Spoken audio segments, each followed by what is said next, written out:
What's up, my Sabronis and my cam dog lovers, my disciple of people that think that this show is mostly about Scott and not about me, the person with the name on it.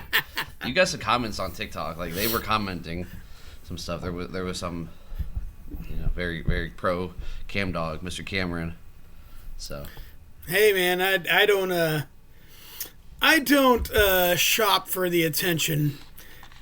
But apparently, it's funny. At school, kids are always like, hey, I've been watching your podcast. It's a lot of fun. I'm like, oh, cool. Do you watch the whole episode? And you're like, no, I just see it on TikTok. Well, that's like watching the highlights and saying you watched the game or something. I don't know, man. Whatever. I know. Yeah. The conversation with kids is weird, like talking about it at school, because like some teachers, I think, know now that we do it, but like not a lot do. And I always feel awkward when kids are like, they bring it up in the hallways as I'm talking to another teacher. Like, it's just something I don't know how to react to. Yeah, and sometimes kids will be like, hey, what do you think about that? And I'm like, okay, I don't mind having a casual 10-second conversation. But then when they're like, so what do you think about the throwing mechanics of it? I'm like, oh, come on, man. Yeah. I'm just trying to take attendance, The two conversations I have the most are, let me come on, I'll talk sports with you. And I'm like, guys, your sports takes are awful. I listen to you talk right now. Your sports takes are awful. You'll never be on. And then two, I've had like 2 or 3 come up to like, you should let me do all your editing. As much as I'd love that, the answer's no. Yeah, definitely no. So, but it's a hard we are no. grown. We got over our 500. We're at like almost 550 now. Wait a minute. Whoa. We didn't hit the 500 by Christmas. Where's the microphone? We didn't hit 500 by Christmas. It was a 4K camera, by the way. You don't even know what you're. Oh, that's right. Vying for. Yeah, can't remember what it was, but yeah. Either way, I feel ripped off. You feel ripped off? I feel ripped off. I feel jilted. You didn't do enough work to get it. So we are growing, and that's like I said. That 550-ish is just Apple and Spotify. YouTube is doing. YouTube videos are weird. Like some of them with you were like way low, and then the one with Chambers had a lot, and then our last one, like we usually get to like 15 to 20 on YouTube, but the Chambers one had over 100. Oh, it seems it.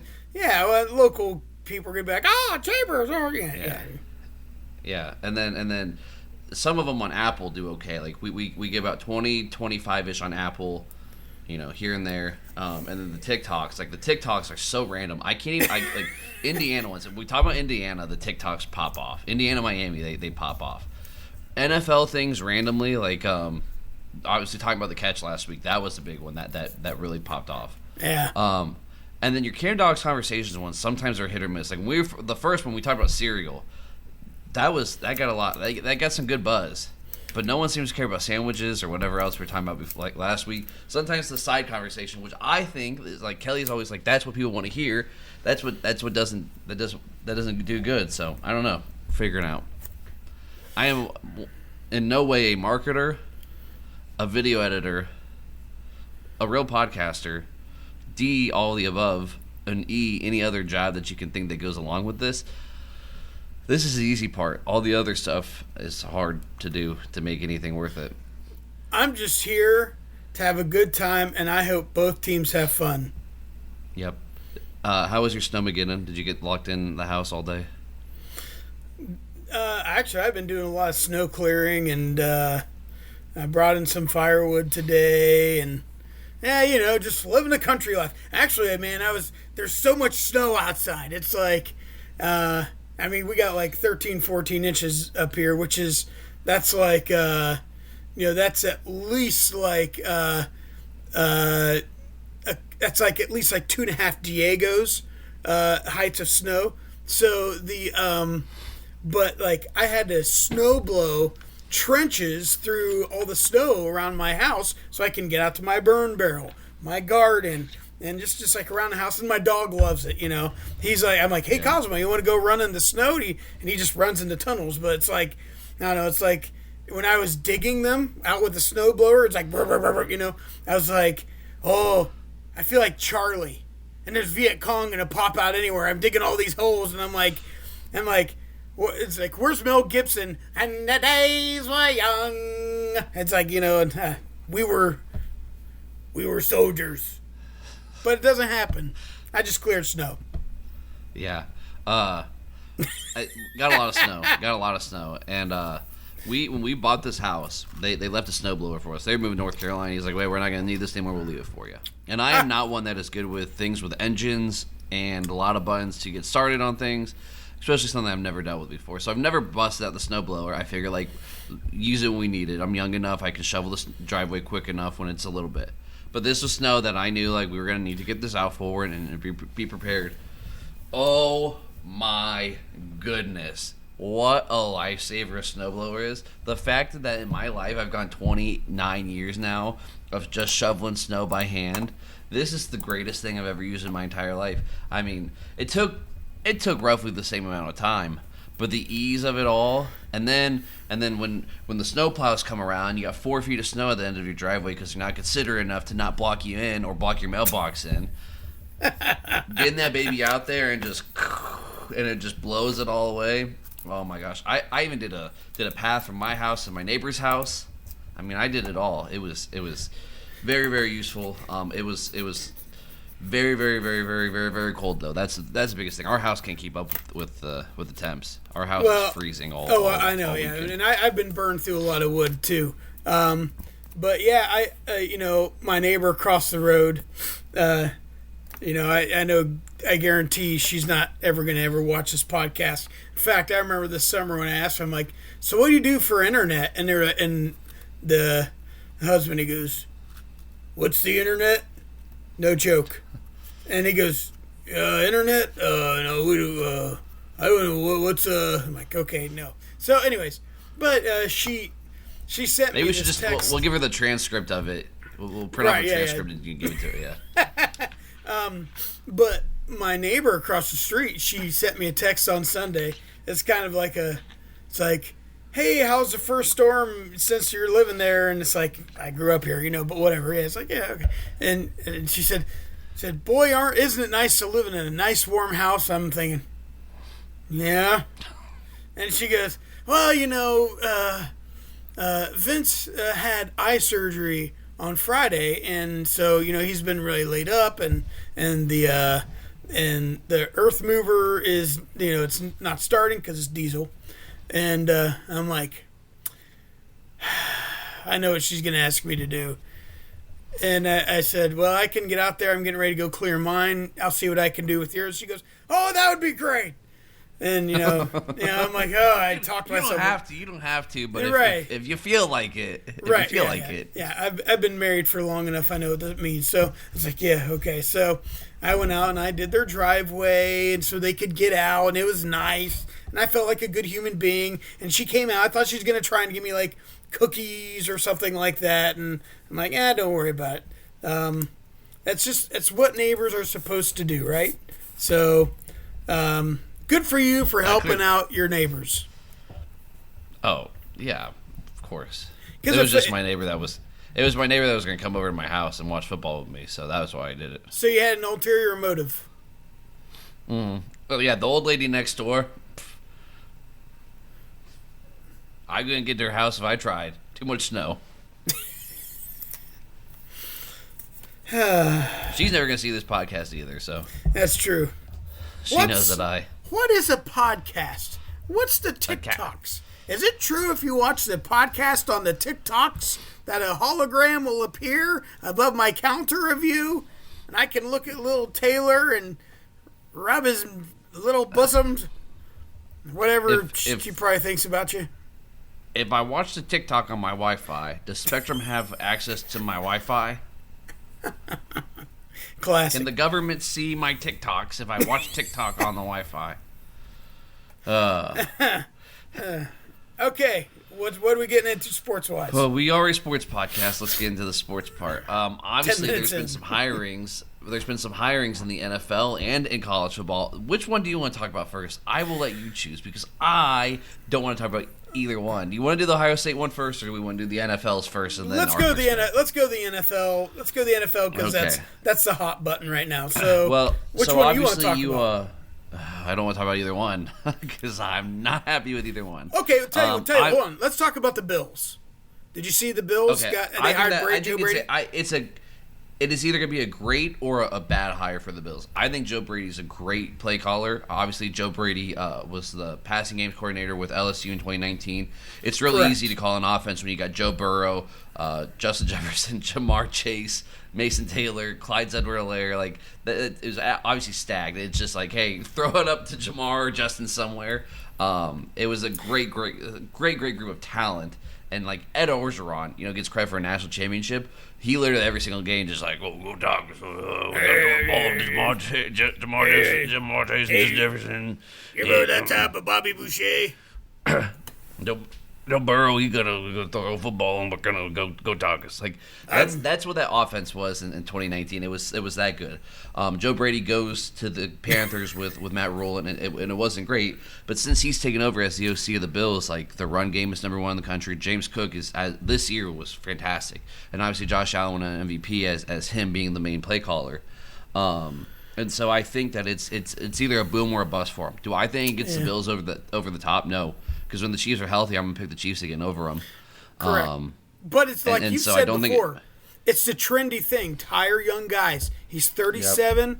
He's kind of it's not traditional like, no, we only run I formation on 3rd and 3. You know what I mean? Yeah. So it's like he is part of that trend that's coming up. And you mentioned that before. And I am all about the trend. Like that's what I wanted the Steelers to do, and they didn't. And we'll talk about that in a second. But so I think it's a good hire. It's just like for him, it being the guy that's been in the building and you replace the guy, it's different if you pull that guy out from somewhere. Can it really hit? It's what Josh Allen wanted, though. Can he be the voice that does enough for the defense to be able to get the stops they need and get over the Chiefs, past the Chiefs, and in this case the Broncos in the future.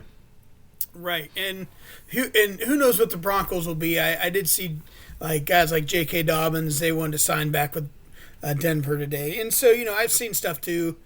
And Denver seems to be an up-and-coming team. However, Bo Nix had one good year. Yeah, well, a lot of quarterbacks have had one good year. It's about having 4 or 5 good years. So the hardest part for Denver will be can they sustain the defensive dominance year after year. You can have good defenses year after year, but to sustain it to be great legendary defense year after year is really, really, really hard to do. It is, and I just like. It's going to be hard for them, which means you have to have Nick's level up. You have to get some playmakers, continue to get playmakers that can elevate, and not that the guys that they have aren't good and haven't been good all season long, but it's nobody that's like, hey, he's a top 3 receiver in the league or top 5 receiver in the league that can make up for mistakes when mistakes happen. If Bo Nix can continue to grow like that, then obviously that will change for him. And so I think they're going to be good. Like I'm not saying they're going to completely fall off. It just the defensive dominance is not going to be the same. Right, and so the jury's still out on that. Yeah, you're right. The Chiefs have to do some great drafting and rebuilding around what probably Kelsey's done and everything else. So, jury's still out. I think the Bills will still be good. The Carolina thing had me a little concerned, but there wasn't much in Carolina that was very good to draw from. So, yeah, I mean, it's see crazy some now goods when you and look I see back. some bads. Carolina at one point had Baker Mayfield and Sam Darnold. Like, yeah, both of those guys. I mean, Baker's done well since he's been there, and obviously Sam Darnold's about to go play for a Super Bowl, which we'll talk about. But who else? So I'll give the Bills. But who else did they have? No, nobody. They didn't. Yeah, no, so they were. I know. Yeah. Yeah, we'll talk about Sam Darnold in a second. So I'll give the Bills. I'll give the Bills a B for right now. It could be an A, if it goes well for them. Yeah. We'll skip the Steelers last. And honestly, though, last thing, I still like McDermott more. That's just me. Yeah. So it's a lot different when you're the head coach now. So. Yeah. We'll skip the Steelers. We'll do them last. Giants, Harbaugh. I like it for the Giants. I really do. I think Harbaugh's a good coach. Yeah. I think that he's going to bring a toughness to that team who has some great offensive pieces next year. I think Jackson Dart, as long as he's healthy, Scadaboo, as long as he's healthy, Malik Neighbors, as long as like they have pieces, and their defense is always been like they got a front seven that matches almost anybody in the league. It's can you piece everything together in New York, and in that division. Obviously, like this year was the first year that there's been repeat division winners since 03-04 with the Eagles. Like it just doesn't happen. It's a division that's always up for grabs. I think it's an A- for the Giants. I agree. I think it's a good marriage between two physically minded groups. The Harbaugh camp and what the Giants have with Dart, Scadaboo, in that just blue blood, lunch pail kind of, wrecking ball mentality, and you compare that with what Harbaugh's done, what he did in Baltimore. Yeah, I think that's a good marriage. Do I think it'll turn around in 1 year? I think if they go 500 next year, they'll be doing well. That'd be quite a turnaround just doing that, especially because you have to change that culture of. So to do that, you go 500 the first year, that means you're doing good things. Yep. Ravens hired Jesse Minter, the former, Chargers DC. He was with Harbaugh at Michigan. Also, he was a DC at the peak of the sign stealing scandal. They're throwing the ball, guys. It's throwing the ball. I think Minter is a great DC. They didn't need to cheat for them to be good. And that part of that is the defense that he runs. He's been formidable with the Chargers. I also think he's a clown. Put on the red nose. Now that he's the head coach of the Ravens, he's an even bigger clown. Now he's got the big shoes on and the small car that him and all his buddies can fit into. But I think it's a good hire for them too. I'm not going to give it anything past a B, but to bring in a toughness that not that Harbaugh didn't have, but just a different toughness level. But I'm interested to see what the relationship between him and Lamar will be. I've always he's a defensive guy, and so correct. But being the head coach now, that relationship with the offensive guys, I'm interested to see how that works out for them.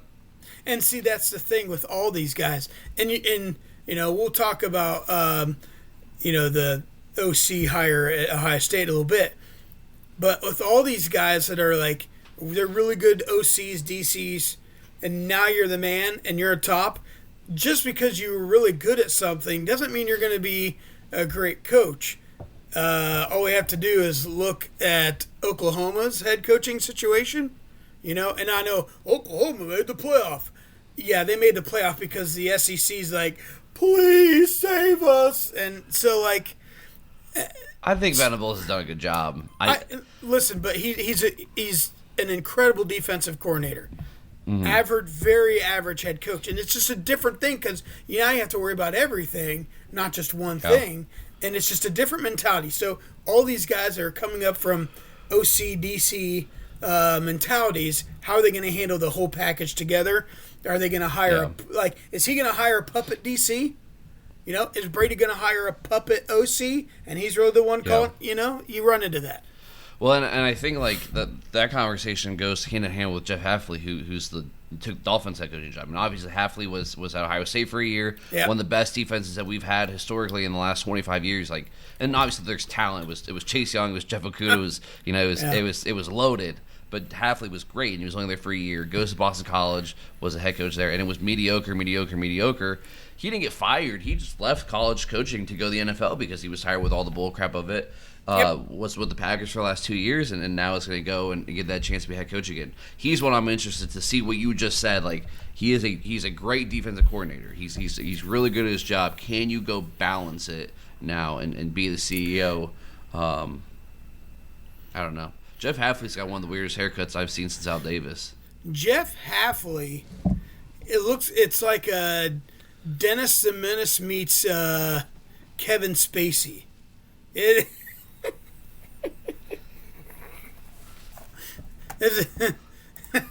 Hold on. I've not seen this for a while. We can't see your screen, right, buddy? Yeah, I know. I'm just looking it up, okay. And yeah, it is it's like a military, like a Dwight Eisenhower meets Dennis the Menace haircut. Yeah. Yeah, it's Sean McVay times 5 in length. Yeah. He goes through a whole bottle of gel a day. I'm pretty sure.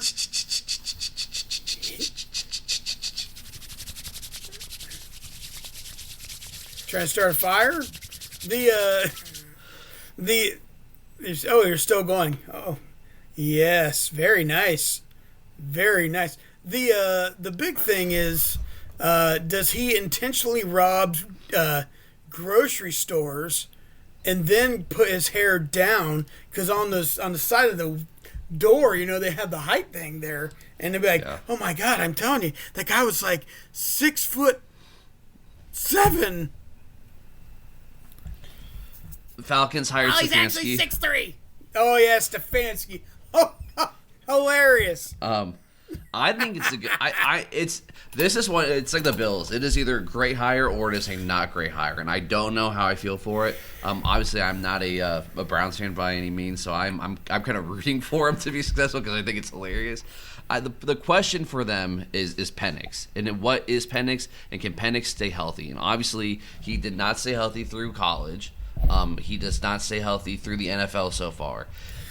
He is good when he plays, and when he's playing well, he looks good. But man, that's the biggest question mark is Penix, and can Stefanski get his offense to work? Because it worked with Baker, and then they took the gamble on Deshaun, and ever since then it was obviously bad.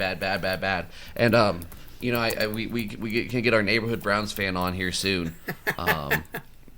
Maybe next week for our Super Bowl episode we'll have Dylan in also as a third little guest for us, and he can also kind of give the perspective of a Browns fan because they've seen obviously more than we have, but I think it's an interesting hire. And what do you do? Do you trade Cousins for a draft pick? What do you do with Cousins? And then they have the old Ohio State commit Emory Jones in the background there too. So I'm interested to see, what they do quarterback situation-wise. Yeah. But here's the problem with Stefanski. The dude has a man's beard, okay? Like the Just for Men commercials. Mm-hmm. He's not only the president and CEO, he's also so but he's guaranteed to do one stupid thing a game, and that will completely change the game. Is that because of the beard? Not necessarily. Well, but what does the beard have to do with it? It just has a beautiful beard. Listen. I did a gig on Friday night in Cardington at a place called Fulton. It's called Boondocks, and this guy was there at the bar, and I'm not kidding. This guy had an immaculate beard. I mean, it was beautiful, and I told the guy, I said, man, that's a beautiful beard, and that's a very full beard, but I'm really worried what your back looks like. Saleh to the Titans. What do you think about Saleh to the Titans? And I think Saleh got dealt a bad hand with the Jets, and then he, I believe it was Dable is taking the OC job for the Titans. I just don't understand the fascination with these guys. They wanted to go to Tennessee. I think Tennessee is still a dumpster fire. I think looking back on it, I think Cam Ward shows signs of being okay. But when you think about it, I think that Cam Ward and Mendoza the last 2 years have been two of the most fraudulent Heisman winners. No, I guess Cam Ward didn't win. Travis Hunter did, but Cam Ward was a finalist. Travis Hunter and Mendoza, along with Cam Ward being in that conversation, this is an error on my part. Miami people, I'm not an idiot. I know he didn't win it. I made a mistake. Okay, I spoke wrong. He was a finalist though. He's number one overall pick. I think there's some fraudulence to him. I like last year's draft is not a quarterback heavy draft. He would not be a top 3 quarterback in this draft. And so there's nothing about Tennessee that makes me think that's the place I want to go, other than the fact that they're building a state of art new stadium. And Dable took that job. He wanted to go there. Well, here's the thing. Steve McNair is not running out that tunnel. And nor is Eddie George. Not running anywhere else. No. Wow. That got really dank. But rest in peace, Aaron McNair. So the big thing is Tennessee, you're right. It's not much different than the Jets, to be honest. And I think this is going to be a big season for Cam Ward because it is going to be one of those things where it's okay, now you got a different coach. Are you a bust or... And I'm telling you, there were flashes for him. It just consistently, it's is it there? Do you want me to predict the future? Hot take. I think if the Bengals don't do anything in the next 2 years, Joe Burrow is going to want to trade or is going to leave Cincinnati. Without that quarterback there, don't be at all surprised if Cam Ward has some sort of signs of life that he might end up in Cincinnati, because that would be around the end of his rookie contract. Mm-hmm. Just saying, I could see that potentially happening. Oh. So yeah, Joe Burrow's going to be in Minnesota. I'll rub my genie lamp. I don't have a genie. Here's an old thing of writing utensils and scissors, but I'm rubbing the lamp. Joe Burrow will be in Minnesota next year, after next season. You think so? All right. Before we get to the Steelers, because obviously that's the big one of the conversation. For you. One more to talk about is Eric Bieniemy is going back to Kansas City as the OC. Which is, it's kind of like hey, you were wrong, I was wrong. Let's go make things right. We needed each other.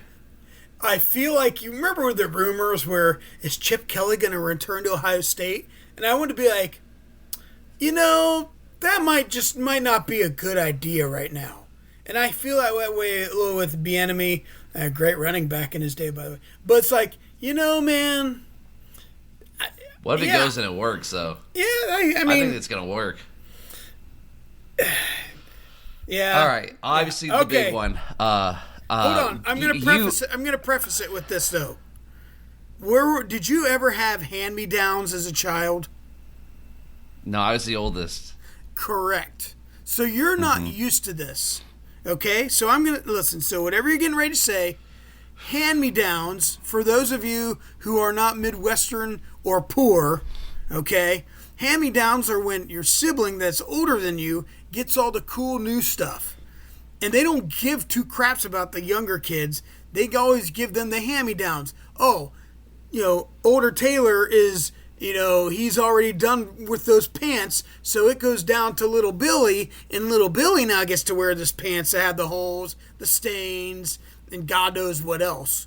So, congratulations for the Pittsburgh Steelers being the hand-me-downs of the Green Bay Packers. Aaron Rodgers and White Mike. So here's the thing. Obviously, Tomlin steps down, and McCarthy, we knew was gonna apply for it, interview for it. He's a Pittsburgh guy, from the Burgh. One of them Yinzers. And yeah, it's a fun story. Great, let him have an interview. Blah blah, this and that. It came down to, I think, him, Shula, and I can't even pronounce the dude's name. The Rams passing coordinator. Yeah. It's like Shieldhouse or Shieldhace or something. Shieldhouse, yeah. Yeah, he was the one I wanted because he's a McVay offensive guy who, just like Liam Cohen, just like Zach Taylor, just like a handful of guys have got to be under the McVay offensive tree.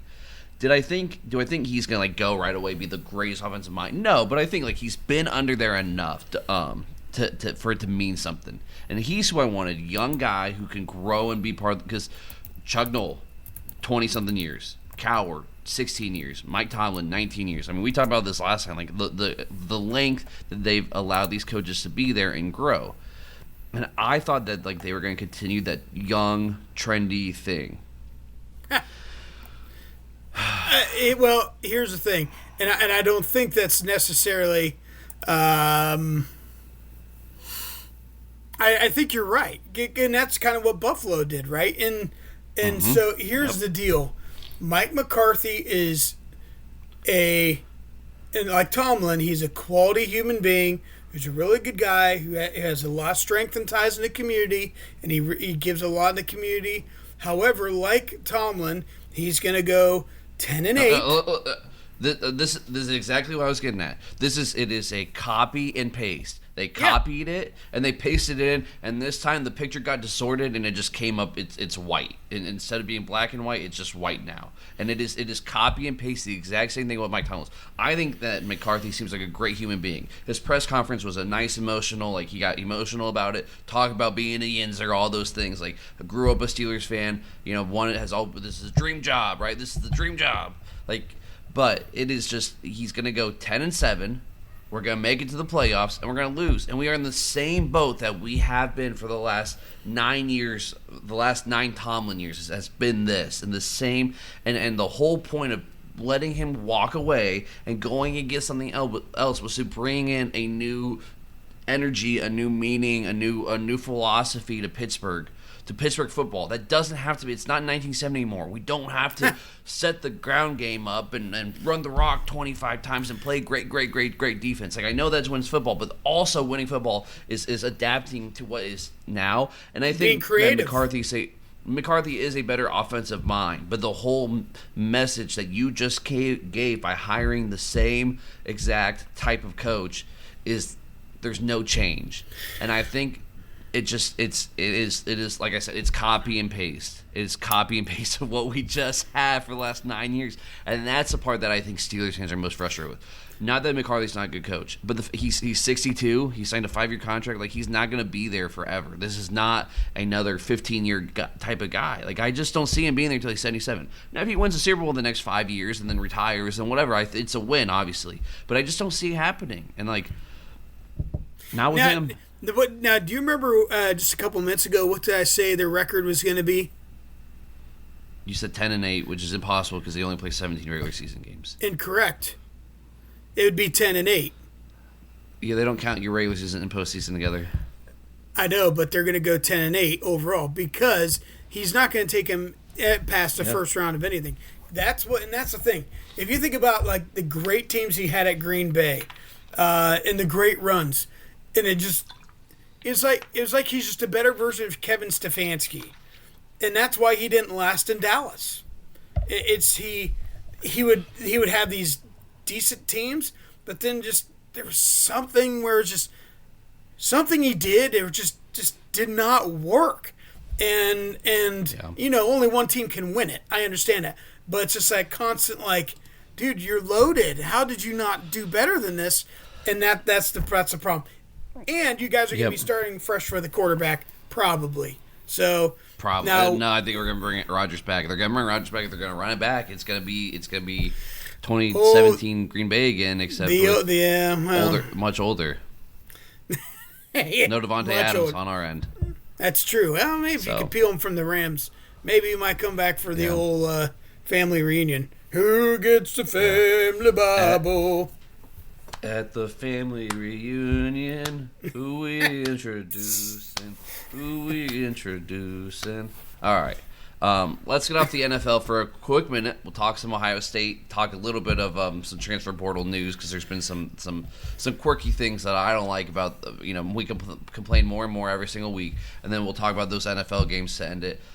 You know what? Let's get the transfer portal talk this week. We get into it every week. We'll just quickly highlight the bull crap with Miami and Mensa. Let's do that real quick. So Darian Mensah obviously signed like a 2-year deal with Duke last year. Has a good year, leads them to an ACC championship, and Miami loses in the playoffs, and they're like, hey, Mensah, we know that you're at Duke, and we know you're in class right now, and the transfer portal is actually over, but here's $10 million. And he's like, hey, Duke, see ya. And they try to sue, and there's just not enough not enough background, and there's a lot going on with Clemson right now. Ole Miss trying to steal some dude from Clemson, and the ACC commissioner called up Greg Sankey. He's like, hey, you got to do something about this. And the dude's like, you got your own team stealing a quarterback from your ACC champ for $10 million. Like, until you get your crowd together, we're not. And there's just, again, we get through this every week because there's no regulation in college football. It is just blah, blah, blah, bunch of bull crap. It is unfair to everything. Like, the fact that this can happen, the fact that Miami can go, hey, here's $10 million, there's nothing that they can do about it. Correct. It's Will Smith's Wild Wild West. And the asylum is run by the inmates, and that's the thing. Now, what am I saying by that?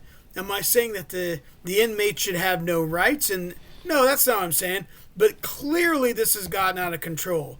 What was? Hey, Billy and Jerome went to go sign autographs for $100. They should that we're talking a few $1,000s versus now tens of millions of dollars now.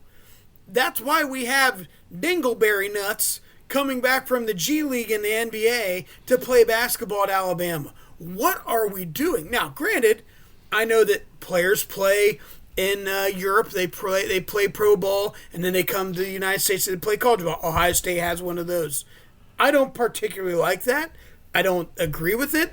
But if we keep letting this stuff happen, unregulated, it's only going to kill the sport faster. Yeah.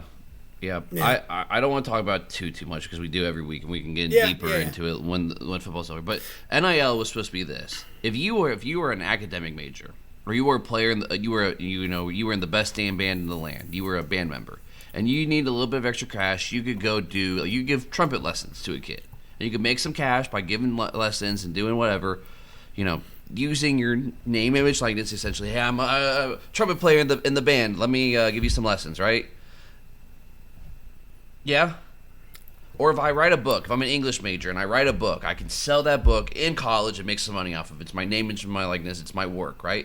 That's what NIL should have been for college athletes. Is right. Like, you're right. Hey, we're a local car dealership. Come sign some autographs for us. We'll pay you, a good chunk of change. We appreciate you. Or even in Ohio State's case, like, hey, here's my stuff. Give me some tattoos. Like, you earn that stuff. You can sell it for your tattoos. But the fact of the matter is like now we just allow these schools to. Hey, it's a limited amount of money. Whatever you want, it's a blank check. We can give it to you. Oh, that school's calling you. See ya. Or we'll match it or not. Or like, oh, you want to leave after 1 year? Okay, see ya. Like it's just it's ridiculous. Yeah. Speaking of ridiculous, by the way, Ohio State. Hold on. Have you seen the Carnell Tate HVAC commercial?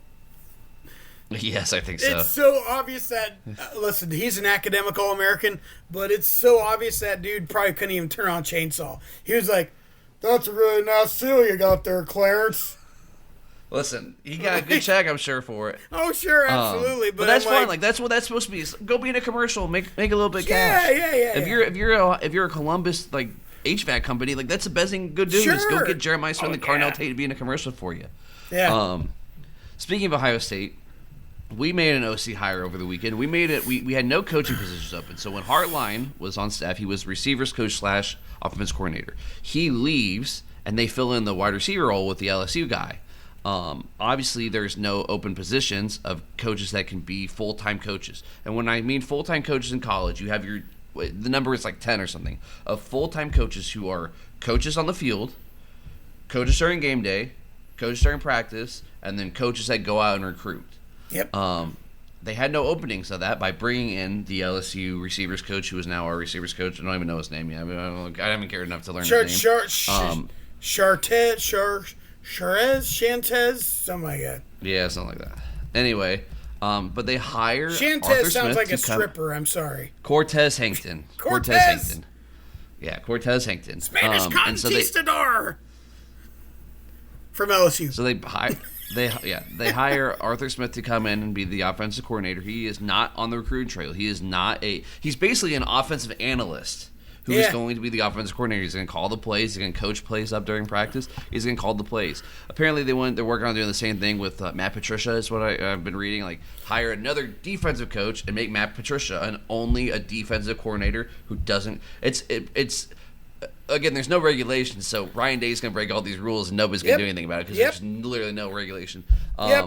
I as a Steelers fan, as an Ohio State fan, it was like back to back. Like it was like Mike McCarthy, really? That's who we went with. And then like within like 3 hours, it's like the Buckeyes just hired Arthur Smith as your offensive coordinator. I was a lot more angry about it on Saturday or Sunday, whatever day it was, than I was as I am now. I've settled down with it a little bit right now. But go ahead and give your thoughts first. So. If you watch the Steelers' offense this year, not the most overly impressive all the time. That's a nice way of saying it. I know his track record. He's had head coaching experience. He's had a lot of OC experience. The problem is you're dealing now with college kids. Now, they are paid and they're NIL, so they're a little bit like pros, but I am worried about the extravagance of what he will be able to call with all the different playmakers. In the NFL, the parity line is so thin. So many games are so close. Whereas in college, it's like, oh no, you have like at Ohio State, these 10 guys are like 10 of the top 100 players in the nation, okay, athletes wise. And so you don't have to be like, on 3rd and 2, we are going to run in the A gap, or we're going to run a counter trap. Like, no, dude. Like, put your athletes out in space. So I don't know if he's going to be able to see, like, use your athletes because these guys are better than these guys over here, dominate that way. Where in the NFL, it's like, you know what I mean? And so I'm interested to see how aggressive he will be, and how he will utilize the playmakers that he has. Do I think it's a good idea for recruiting? It's like, hey, we got 2 NFL coaches here, really 3 if you count Day, almost. So that's good that'd normally be great for recruiting, but with NIL, like, and Duke, guys can leave and get mad, and so it's, I don't know. I'm a wait and see kind of guy on this one. Yeah, I was originally doom, and I'm a little bit like doom and gloom, and now I'm a little bit more like I've come around a little bit, and so obviously when I first think about this, and I'm gonna give my friend Mr. Jeremiah Bright, okay, JB, I'm gonna tag you on this, and then you're gonna hopefully watch the podcast for the first time. Called me, try to make me feel dumb on Facebook when I posted about this, and I said just like how I'm disappointed in the hire. If you've watched, the Steelers' offense the last 2 years, there's nothing about it that screams like this is. Now, the Steelers' offense for the last 15 years has been very stagnant, and so what we have got has been better. But it's just like it just didn't elevate to what we wanted as Steelers fans. Obviously, Aaron Rodgers is old, and we had no receivers outside DK Metcalf. I mean, how many times have I gone on here and said that our second best receiver is our running back or our tight end? Like, the fact that that's the case is it's not good for your team. And so, obviously, he's going to come into Ohio State. He's already going to have a receiver. Jeremiah Smith right now is better than DK Metcalf. I would take Jeremiah Smith over DK Metcalf 10 times out of 10, right? Jeremiah Smith is an all-pro, is an NFL all-pro in college. Yeah. And we're going to have, Ken Gainwell and Jalen Warren have played well this year. They were the highlights of the team in the run game. The run game definitely improved, and some of the trick plays that he did bring in were something that we haven't seen in Pittsburgh. The thing that we got upset with as Steelers fan was how stagnant it was of like screen passes on second and long, settling for a screen pass, or 3rd and long, not even like 3rd and 25, like 3rd and possible, like the 3rd and 9 trying to run a screen. That just doesn't work. It just doesn't feel like you could see it coming from a mile away. It's like, why are we doing this? Part of it is maybe 47-year-old Aaron Rodgers. Part of it is trying to be overly creative sometimes. I think that's the lasting picture in my mind of Arthur Smith, and so part of that is why I was so frustrated early on. Now, do I think that he's going to come in and improve the run game? I do. I think our run game obviously needs to be improved. Under Chip Kelly, our run game was explosive. Running gap schemes, running zone schemes, running all those different things that we had only been running zone for forever. I think Arthur Smith will come in and continue that. And this is where JB gets a shout out. This is where my buddy Jeremiah Bright, this is where he said like the balance of him and Ryan Day can be what works. I think we all know that Ryan Day, in his prime of calling plays, is able to stretch the field vertically and get good passing concepts with good receivers. And we might have got away from that a little bit, but for whatever reason, I think that when Chip Kelly was having a great run game and Ryan Day can then balance it, and I think that's where this relationship between those two is going to be a balance that Hartline and him just didn't have. And I don't know. I'm not trying to be an anti-Hartline guy. But looking back on it, was this last year successful on offense as we thought it was? The last 2 games clearly showed it wasn't. Whatever was going on, it just didn't work. I think that we need a guy that's going to come in that his job is solely to be an offensive coordinator, and that's what he is. And those two can almost marriage their 2 offenses together. And I think that Arthur Smith's run game, his kind of trickery, and Ryan Day's pass game, if they can merge those together and it can be explosive, then I'm all for it. The only problem is that Arthur Smith is also like Ryan Day was this year. The offense slows down. It's stagnant. We cannot waste games with possessions that aren't there because we play so slow. And I just sent you earlier the Buckeye schedule for the year. And it is a freaking gauntlet. It is tough. It is to go 10-2, 11-1 is a miracle, and we deserve to be in the playoffs with 2 losses. If you lose 3 and we don't get in, I'm not going to be here next year like demanding that we should be in. Of course I'll argue for Ohio State's 9-3 with this schedule depending on the games they lose. But if you go 9-3, you don't guarantee yourself in. But at the same time, too, if you win 10 of these games, you get in the playoffs. Like, you are ready. Yeah. Ball State, whatever. At Texas, week 2. Illinois week 4, at Iowa week 5. Don't you dare discount the Zips, or not the Zips, but the Kent State. You don't even know who you're talking about. The Kent State. Well, I heard that they almost didn't have a football team anymore. Okay, so see you. So don't discount it. of Illinois Nick at Saban. home. Don't at you Iowa. dare disrespect the home of Nick Saban. October 17th at noon. It's at noon at Indiana. I hope Indiana doesn't lose till then. I want to be the team that breaks their streak. You get a bye at USC, then home versus Oregon, Northwestern at Nebraska, home versus Michigan. I mean, it is a tough schedule. It's the toughest schedule in the conference or in the whole nation. And so we cannot play slow. We cannot be in one possession games. There's 1, 2, 3, 4, 5, 6, 7 games that are worthy of being within one possession in the fourth quarter. And if we limit ourselves because we want to play slow, because our offense coordinator and our head coach want to be slow, that will be the detriment to our team going forward, just like it was the last 2 games of the season. If they can learn to pick up the pace, and when Aaron Rodgers ran his 2-minute drills versus Baltimore, that's when things progressed and we looked better and we looked explosive. Right. Here's the thing with Arthur Smith. There were games where we were putting up 28, 31, 34 points. Then there's also games where you put up 6, 10, 12 points. In Columbus, that's not acceptable. Nope. And here's the thing.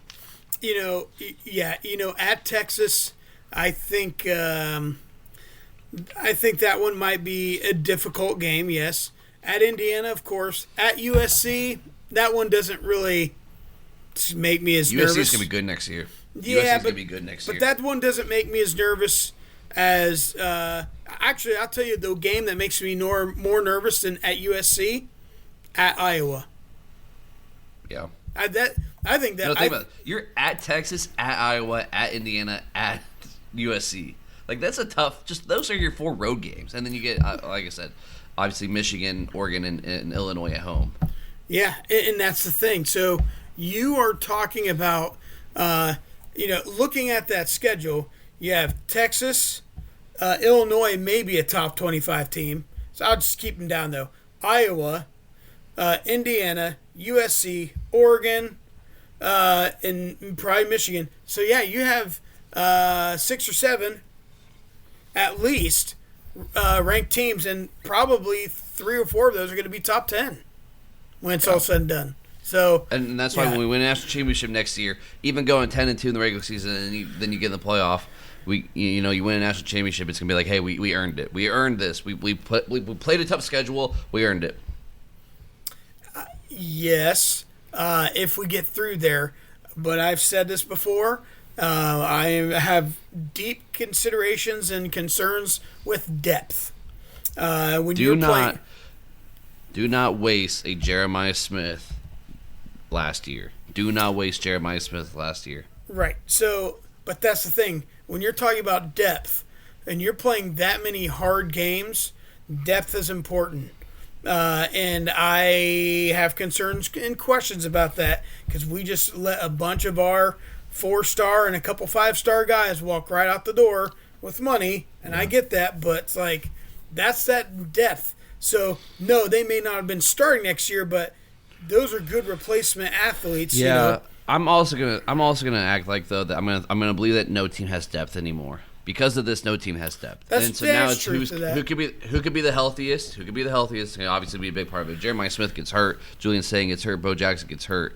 It's gonna be a long season. And that's why Anthony Schlegel coming back for Ohio State is a good. That's why it's a good pickup. Oh man, and maybe that's the thought process. Have you ever heard him talk?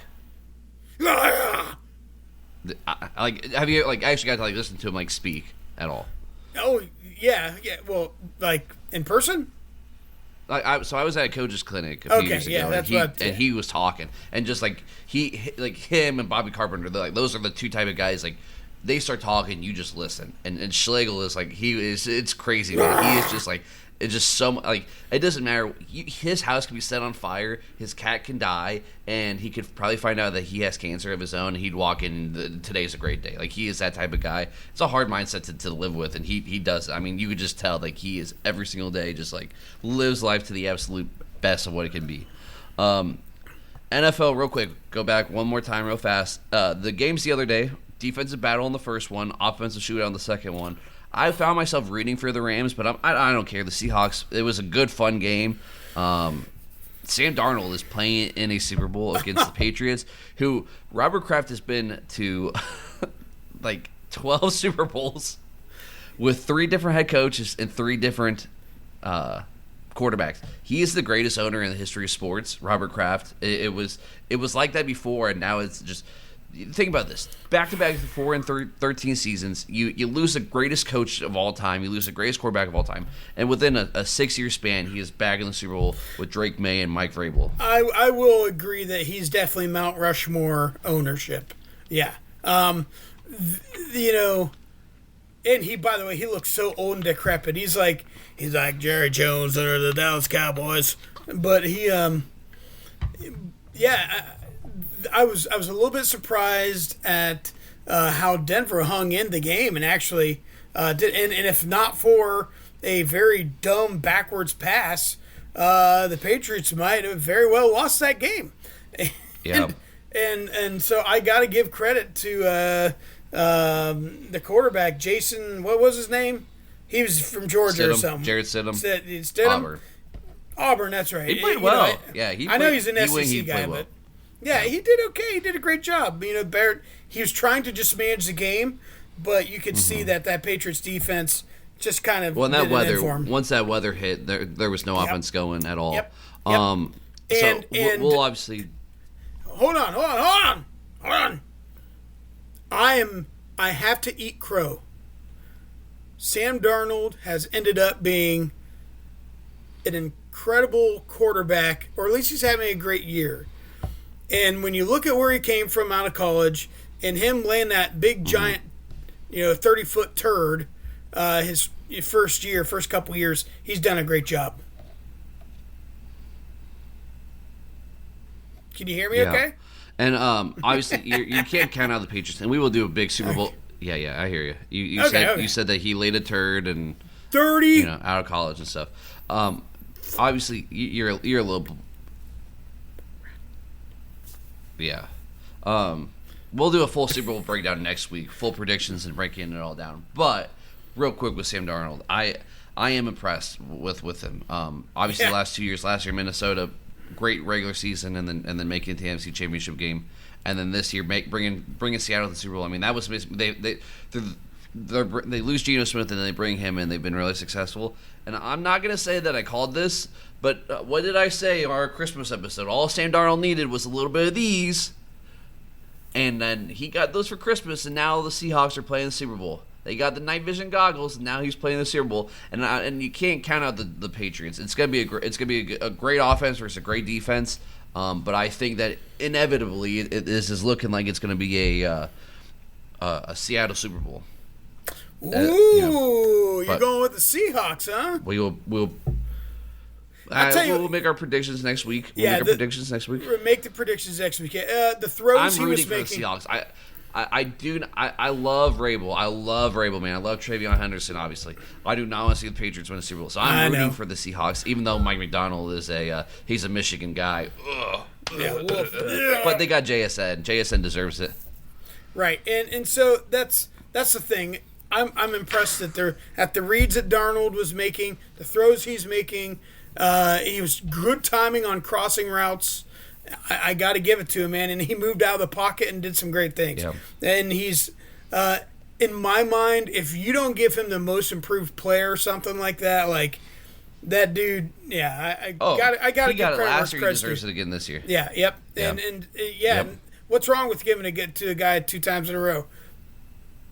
So, we'll give predictions about that next week. Okay. Do you want to do Cam Dog's conversation? So, in honor of Alex Honnold, you and I were talking about this. You and I both watched the Netflix special. That dude was free climbing something in like Taiwan, right? That big Taipei 101. Yeah, Taipei 101, whatever. Is that a class? So the I think Robert Kraft went to something like that. Yeah, something like that. Yeah. Anyway, he climbed that building. He's just like, hold on. Hey, let me tell this dang story. Sorry. So you just keep going and going. I have to set the tone sometimes. I wonder if he needs a kicker. Anyways, so sorry. Or quarterback.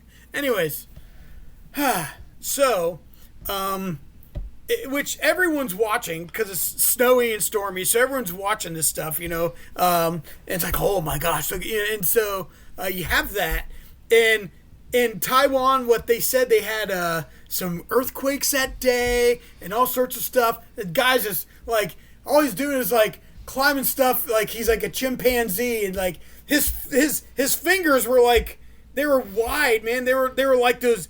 They were like a Costco hot dog, man. They're like, he's got some thick, meaty fingers. Yes. Thick, like the SpongeBob episode, thick, meaty claws, and he's like, just climbing that thing. And every once in a while, he'd like put his hand behind his back, like a turd bucket behind him or something. He's like pulls out the stuff, and he's like, so he's like meaty, like powdered, sugar covered hot dog hands, But that dude did some awesome stuff, and he climbed up to the top, and he took the selfie, and I'm like, show off. But then, like, that got me thinking, and I think you're right, too. This is a great conversation piece. What's the tallest thing that you think you can free climb at your age now? Not like in your prime when you're like 16. No, right. Right now. Okay. Right now. What do you think? First off, like you said, yeah, that guy, and we started watching this documentary about climbing the El Cap and that whole thing, and you know what? It's obviously inspired him just now to go climb the most random things. And he is kind of funny. Like he's very nerdy, dorky type of dude who's low key kind of funny. Yeah. But he's just like, afterwards he's down with his wife, and she's like, "Oh, I was so nervous about this and that." He's like, "I like climbing tall buildings." Like he's a Fernando Mendoza. He's of free climbing. I like. But was the antithesis. She's like, I was so nervous. I was worried. He's like, it was fun to climb the building. I enjoyed climbing the building. It was my favorite. So the tallest thing that I could free climb right now, free solo, is my shed in my backyard. I think I could free solo to the top of the shed. You give me a rock wall, like I could, like the rock wall, whatever, like a regular, like regular rock walls wall. Don't I could get count. Up there. Okay, those I'm are not gonna count designed the to rock wall. climb. Yeah, I think I could get onto I could get on top of my shed. Maybe find like a neighbor's shed that's like a little bit taller than mine. Like I could get a good grip on the side. My fence is right there, so I could use the fence to like get my foot on, and I could get on top of it. And I could scale that. And by the way, all these terms like smoosh or smash, swish or whatever, like, oh yeah, so you take your hat and you gradually cut it across the crest of this, whatever, dude. You coddle it with your backhand and get your fingers right into the depth of the. You know what it sounds like to me? A pulled groin. The tallest thing that I think I could free climb right now would probably be George Mirasan. I don't know who that is. Look him up. Go on. Look him up. George Mirasan. George Mirasan. How do you spell it? He's Slovakian, so it's more like horror. Like, oh, okay, I got you. Yeah. How tall is he? How tall is he? 7 feet 7 inches. Pretty tall dude. I can free climb that. I can like, especially if he's standing like Kurt Signetti, like that. Yeah. That thing, like I could put a foot in there and like. Here's one I think we could do. I think if you went to like a high school and they pushed all the bleachers in all the way, I think we could get up a decent amount. Oh, I think yeah, we could, yeah. And you don't get to use like the steps part because that's got some good grip. You have to go in the middle where it's all the seats layered up. Right. I think the hardest part will be your footing. Your footing will be the hardest part. Correct. Can you take the correct angle and take your foot and crevice it into the appropriately every time? That'd be the hardest part. If I climb George Mirasan, I want one of those powdered sugar things on the back of my belt band, not to get grip, but that thing better have powdered sugar in it, because I'm going to want to eat that stuff on the way up, because I like powdered sugar. Yeah, I bet you do. What do you think he was listening to? Because again, he's a weird dude. I bet it was like he was listening to like an audiobook of like how to climb a building. A tale climbing buildings for dummies. Climbing for dummies. I was gonna say like a tale of two cities, but like on like 0.5 speed, it was the best of times. It was the worst of times, or like Harry Potter or something like. They You're call a wizard, me Harry. Ishmael. No, I said It'd he be was like the listening to Eye of the Telltale Tiger. Heart. It got louder and louder and louder. He was probably listening like he said a playlist and it got put onto his like shuffle, but it was like the not shuffle, the loop it, but it was looped on the same song over and over. So you got stuck listening to like Thunderstruck for an hour and a half. Fireworks. Baby, I'm a firework. At that point in time, I would have taken my sausage chalk fingers and took my headphones and threw them out if I had to listen to Katy Perry's Fireworks more than 2 times. Back to back, I'm okay with. Katy Perry's Fireworks more than 2 times in a row? Mm-mm. Yeah, it's mostly because it's Katy Perry. Don't be dissing. Katy Perry's got some legendary stuff, all right? Okay.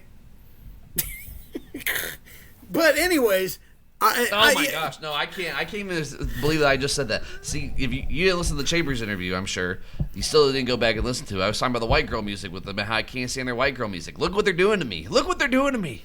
You're a Swiftie. Just acknowledge it. No, the thing is, never like, will be. Climbing no, a person, never will. It's easy to climb things that are designed to be climbed. Climbing walls, bleachers. I think the bleachers is a good answer. The bleachers and my shed are a good answer. That's not a weak answer. But climbing people, there's something to that. You know, realistically, what's But you line up perfectly with that dude. Half his body, you line up. You walk right in front of him, you're going to be lined up perfectly with already half his body, and you're going to get so excited when you walk up to him because of just like what's about to happen for you as you're about to like start climbing up. Anything else for the good of the order? He's pretty tall. He could probably like breastfeed me or something. Anything else for the good of the order? Standing up. It's been a fun. Hey, stay warm, everybody. How many? You don't think we're going to work Thursday, Friday? Or did I convince you? I will not pigeonhole myself with an answer.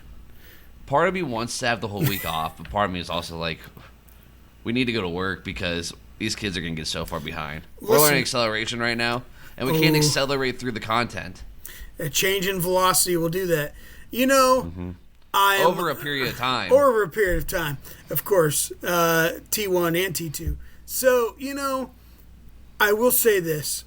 I am deeply in love with the educating, maturation, and improving student learning experience that I'm able to offer all students of all backgrounds and learning styles. I think we need to go back to work. Yes. This has been and brought for some to of you, those kids. This has been brought to you by Pearson.